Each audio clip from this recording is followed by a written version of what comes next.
Ang atong unang pagbasa naghisgot og panagna sa Ginoo or pasalig.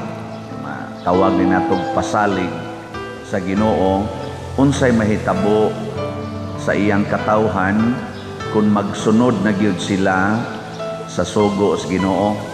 Labi na gyud kining sugo nga atiman na gyud ang mga kabus, ang mga nanginahanglan, ang mga dinaog-daog, atiman na gyud. Nya ayaw na mo pagsigig hunahuna sa inyong kaugalingong kaayuhan, kung dili maghuna-huna na gyud sa kaayuhan sa tanan. Matud pas Ginoo diri, mahimo unya mong tig-ayo sa mga nangaguba, tig-ayo og mga paril. Nya kani karon na daghan namang nangaguba tungod aning gubat, daghan na kunong guba sa kalibutan.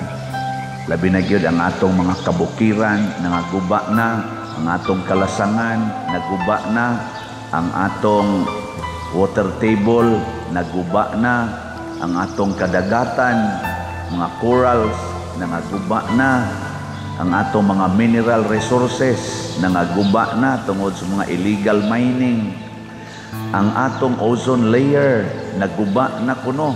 Mao na ning dunay global warming ug mao ni ang dako kay hulga, mas dako pa ning hulga kaysa gubat sa Russia ug sa Ukraine, kining global warming tungod ni sa atong pagsigig sunog anang mga basura, siging paaso anang mga factories, kaning atong mga sakyanan, mao kuno nay hinungdan nga naguba ang ozone layer.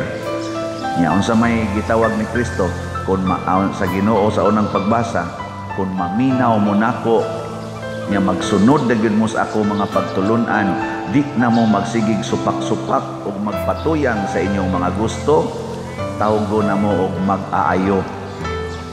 Kinsa may unang nakatuman aning maong panagna, ibaw mo kinsa ipanagna ni panahon pa man propeta Isaías. Ang mga Israelita adto nangabihag, kuan sila ang ilang mga templo, nangabungkag kay gisong sa kaaway. Nangandoy sila nga moabot na unta ang manluluwas nga mo'y motuman aning isulti sa unang pagbasa. Natuman ba ni? Wa. Hantod karon wa ni matuman. Ni samot manoon. Sa una sila maligo pa man silang sapa. Karon di na matakaligog sapa, naguba ng sapa tungod sa kahugaw nga tuwa didto gihug ang tanang mga kaning hugaw sa pigiri o sa mga basura. Murag wa matuman no. Imbis unta to sa una nila dagko pa kanilang mga lasang, nindot pa kaayo ang mga bungtod sa una, karon nangaguba na hinuon. Ana, ang dagat nila sa una nindot kayo, karon puwerte na noong pagkagubaas atong dagat ni samot na gyud kaguba. Kumparar kani o katong tuig before natao si Kristo mga 2,000 years ago, pagkanindot pas kalibutan ato, healthy pa kaayo ang hangin, karon nagtap-tap na ta. Why nagmaskara sa una Prisko kay hangin, bisan gani katong gamay pa ko mga 1970s, 1960s. Wa ko makakitag na ay magtap-tap. Ang sapa manikop rami didto para among kanon kanang mga uwang, kanang piyo, naidaghan pakapinda yung baki. Naidaghan maligo sa sapa, mo inom pag yun may anang gaagay ay sa sapa tubig. Karon galana-lana na ang tubig, di na mainom, baho pag yun kayo. So sa man natuman wa lang. Pero gatong tanaw natuman. Kinsa may unang nituman? Si Kristo. Niabot yun si Kristo. Apan si Kristo nagtanaw na sa tinuod nga naguba. Kining atong kalibutan, moabot man yung panahon nga maguba gini. Ug duna sa Diyo'y moguba niini ang mga hinanib sa yawa. Pero si Jesus nagtukod og usa ka pundok sa mga tao nga mao'y muayo sa tinuod nga naguba.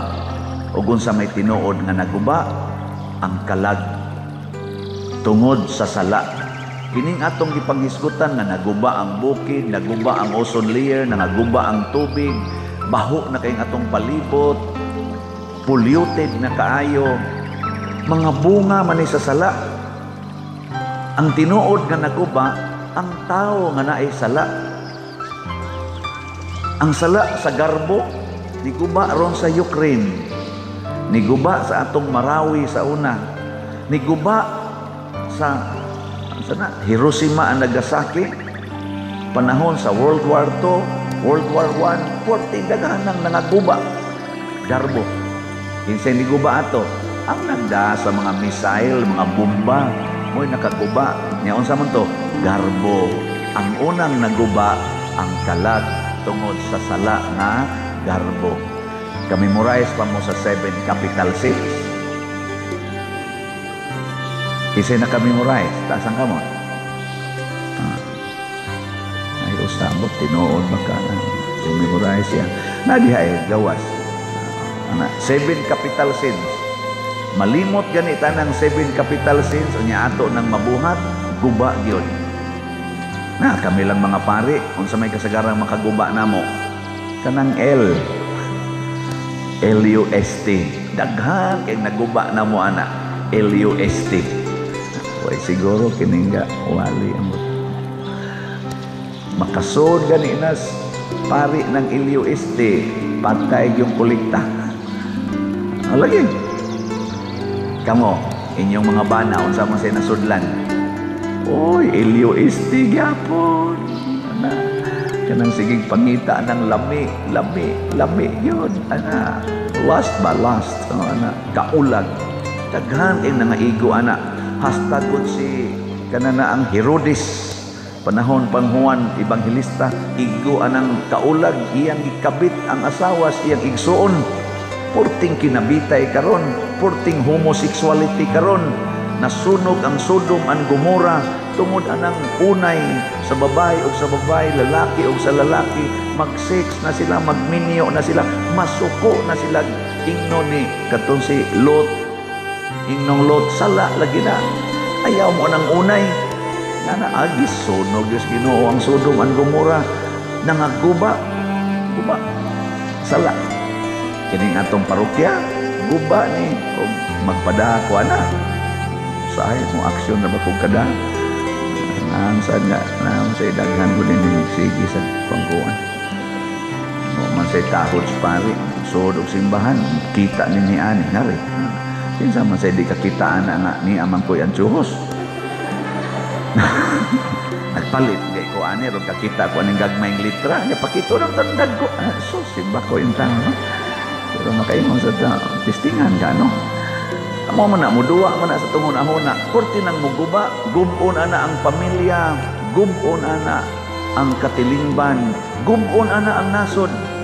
Unya, labaw na ng number 1, kanang P, kanang pride, nya mo suporta ra ba ng A, kanang anger. Magkuyog gani ng pride o ang anger, purting maghan ng mga guba. Mo na rin hitabo sa Ukraine. Guba yun.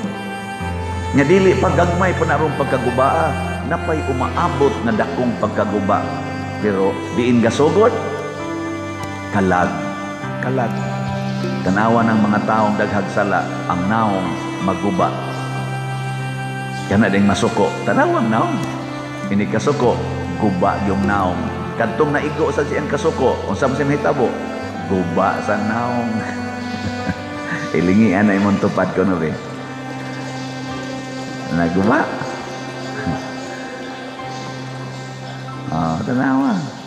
Pero musod na ganinang pagpaubos, musod na ng matod pa diri ni Kristo, matod pa ni kanang diri sa atong ebanghelyo nga niingon gibiyaan ang tanan. Guba man gito si Levi. Nganong si Levi guba man? Pangwarta ang iya, tax collector man to siya. Kasagaran ani mga tax collector, hingwarta na sila, nya kusog sa na mo kurakot. Ambot ka karon. Wa na ba kana sila ana? Bastas una mao gina mo na ang kanang mga tax collector sa una, isipon gina nga public sinner. Unang si Levi gitan-aw lang. Kuang gud to siya. Officer gud to. pero gikuha ni Kristo, gibiyaan ni Levi ang tanan. Ug unsa may nahitabo ni Levi? Nagkumbira na siya kuyog ni Kristo ug sa mga makasasala. Nanindot ng iyang kalag.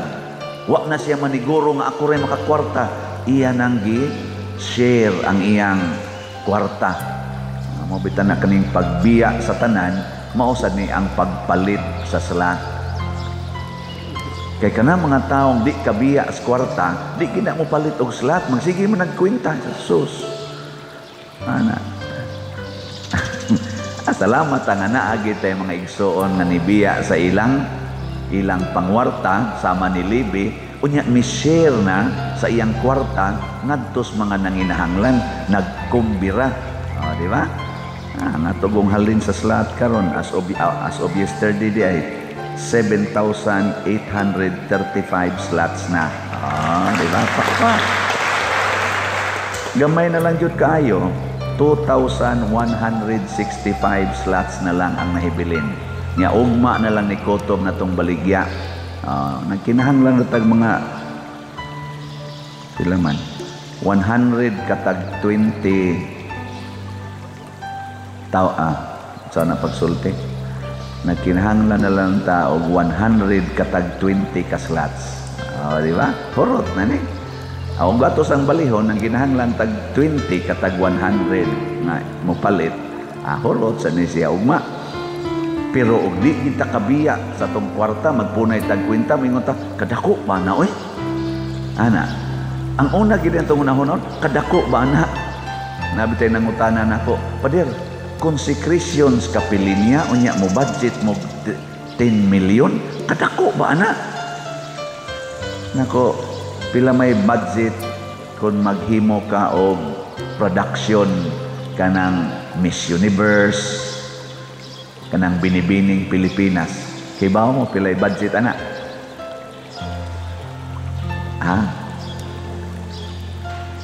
Ambot lang.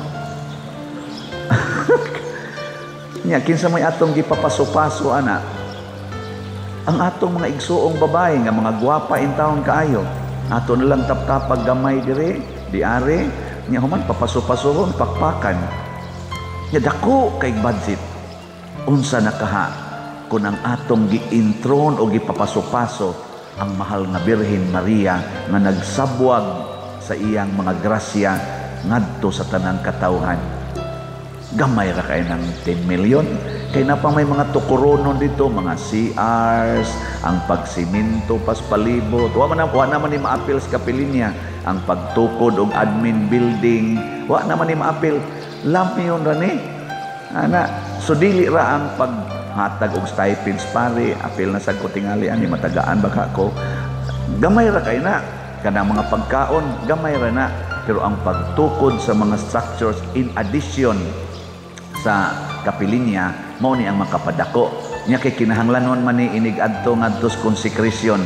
Kay asa man ato papundohon ang mga kaparian samtang maghuwat na daghan ra ba kaayo di napay mga obispo ato ginang ibutang og lugar na tarong-tarong mo na ila sa nang gibudgetan og sa future permanent structures na mo suporta unya nining atong kapilinya.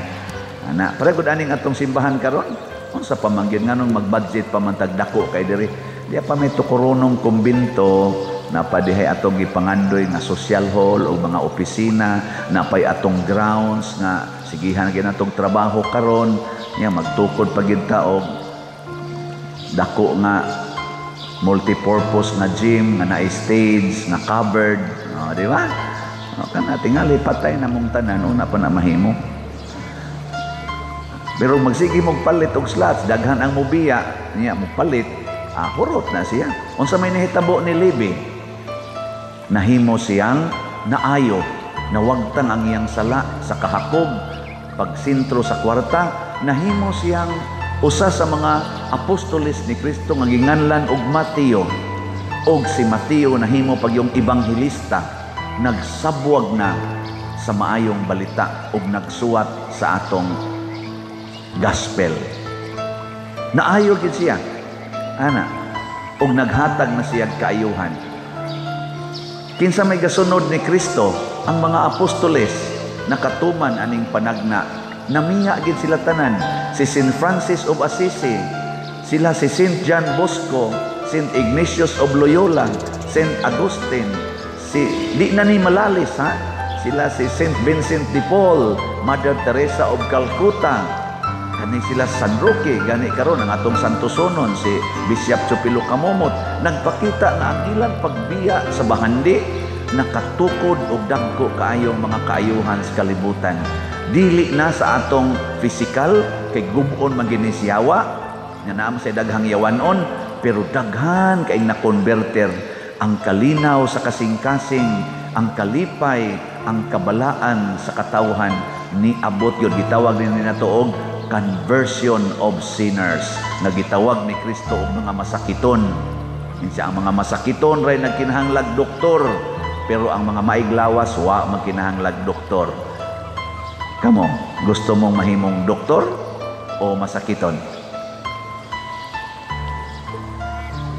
Gusto mong doktor o masakiton?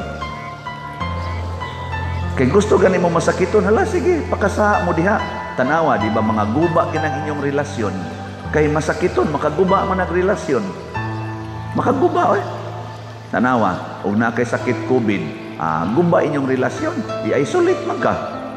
Nasa kay sakit nga kananaang matuyok imong utok, kana bang? Sa ingan anak. Oh, kana nervous breakdown ka ba? Guba sa inyong relasyon.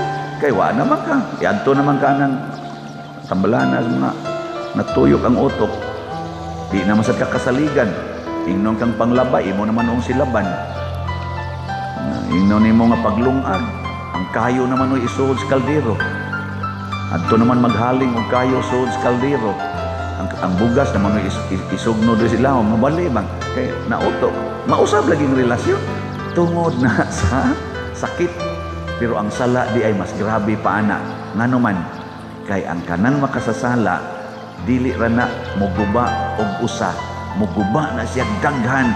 Muguba pag siya kinadak-an. Kaning atong simbahan, kaning ang nindot-nindot man gubon ra nig usa ka makasasala.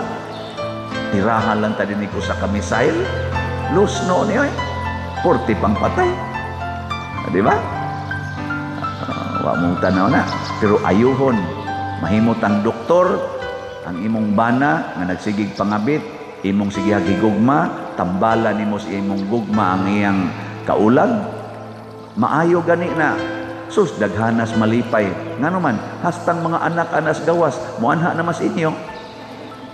Nya imo masa silang tambalan, tudluan man nimo sila unsay maayong himuon, di mga dagko to sila nga magdumot anang kaulag.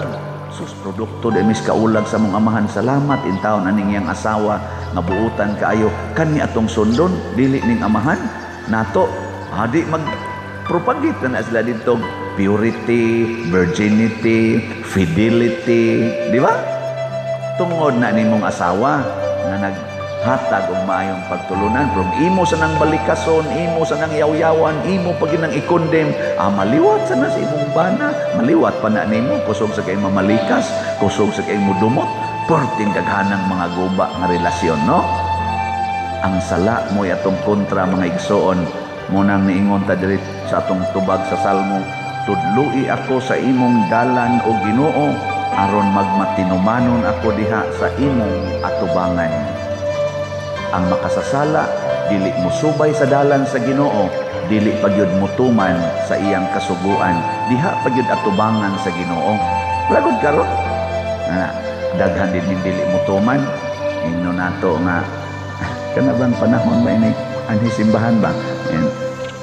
Lingkod mo diri ha, ari lang ko diri. Sa dili adto kuno palingkoron dito. Buot mo nako.